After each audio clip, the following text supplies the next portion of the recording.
विश्वास मत हासिल कर लिया है, नीतीश कुमार ने विश्वास मत हासिल कर लिया है। ऑपोजिशन ने वॉकआउट कर दिया था जैसे ही नीतीश कुमार ने बोलने की शुरुआत की थी, पहले हंगामा और उसके बाद बाहर निकल गए सारे, बहिष्कार किया। लेकिन 129 वोट पड़े हैं रोहित, और इसीलिए जो मिसिंग विधायक हैं जो कह रहे हैं आप, उसमें अगर जोड़ लिए जाएं, उनको माइनस करके जोड़ लिए जाएं आरजेडी के विधायक जो समर्थन देने को तैयार थे, तो ये वो 129 का ही आंकड़ा फिट बैठ रहा है।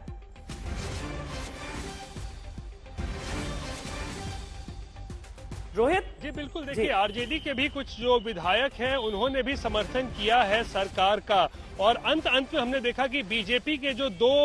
तीन में से 2 विधायक थी, महिला विधायक, वो भी जो है वोटिंग से पहले जो है उनको सदन के अंदर लेके आया गया, जो गायब थी पिछले 2 दिनों से, भागीरथी देवी और रश्मि वर्मा। यानी कि सरकार ने अपना पूरा तंत्र लगाया था ऐसे विधायकों को खोजने में जो कहीं ना कहीं गायब थे, सरकार से असंतुष्ट थे और इसमें शामिल नहीं होना चाह रहे थे आज बहुमत के इस प्रस्ताव में, लेकिन सरकारी तंत्र का इस्तेमाल करते हुए आज ऐसा किया गया है। लेकिन इसके बावजूद भी जो एक विधायक बीजेपी का मिश्री लाल यादव वो नदारद रहे, और 2 जेडीयू के विधायक भी जो है वो नदारद रहे। और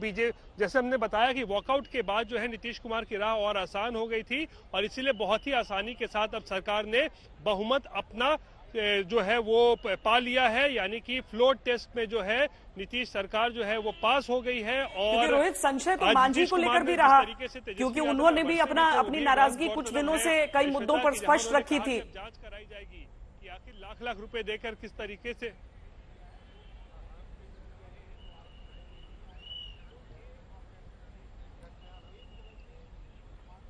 रोहित, मांझी को लेकर भी सस्पेंस था, लेकिन आज जब अचानक वो वहां पर आए और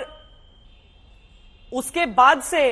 अब वोटों का आंकड़ा है वो स्पष्ट कर रहा है कि सारी चीजों को, रोहित को ठीक से आवाज नहीं जा रही है, हम उसे एक बार ठीक करके उसके बाद उनके पास चलते हैं। लेकिन ये देखिए 129 वोट मिल गए हैं। जो हम आंकड़ा आपको दिखा रहे थे तब से वो 129 का नहीं था, लेकिन चूंकि कुछ विधायक जो जेडीयू के अभी तक गायब रहे, उनसे संपर्क नहीं हो पाया, और बीजेपी के एक विधायक, लेकिन आरजेडी की तरफ से कुछ विधायकों का समर्थन भी रहा। अब एनडीए सरकार के पक्ष में 129 वोट के साथ नीतीश कुमार विश्वास मत यहां पर हासिल कर चुके हैं। जितना हम कहें कि शपथ लेने के वाक्य हुए हैं 9 बार, उनके विश्वास मत भी कोई नई चीज बिहार विधानसभा के लिए हाल फिलहाल में रही नहीं है। रोहित, अगर आपको आवाज आ रही है तो मांझी को लेकर जितनी मुश्किलें थी एनडीए के लिए, वो सब अब दूर कर ली गई हैं।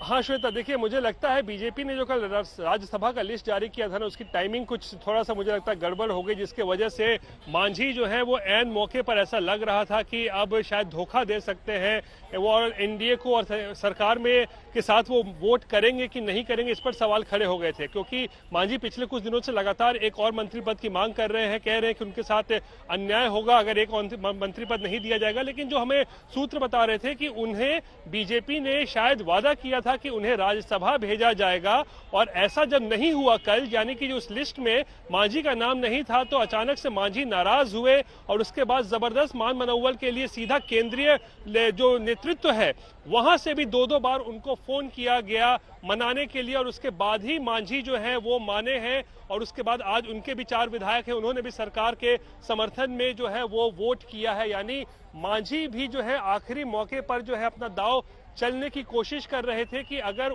उन्हें राज्यसभा नहीं दिया गया है तो वो हो सकता है सरकार के पक्ष में वोटिंग ना करें। लेकिन जब बीजेपी आला कमान की तरफ से जो है उनको लगातार फोन लगाया गया, कल नित्यानंद राय भी उनसे मिलने पहुंचे थे देर रात उनको मान मनोबल करने के लिए, तो उसके बाद ही मांझी माने, और उनके भी 4 विधायकों ने जो है सरकार के पक्ष में जो है वो वोट किया है। लेकिन मुझे जो श्वेता बड़ा खेल जो मुझे लगता है वो ये हुआ है कि आरजेडी के जो 3 विधायकों ने जिस तरीके से पाला बदला है, वो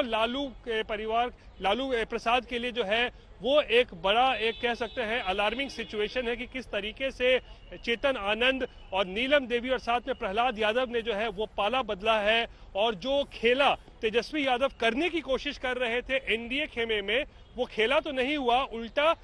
काउंटर खेला जो है वो देखने को मिला, जहां पर आरजेडी के ही 3 विधायक जो है वो टूटे और उन्होंने सरकार का साथ दिया है। श्वेता।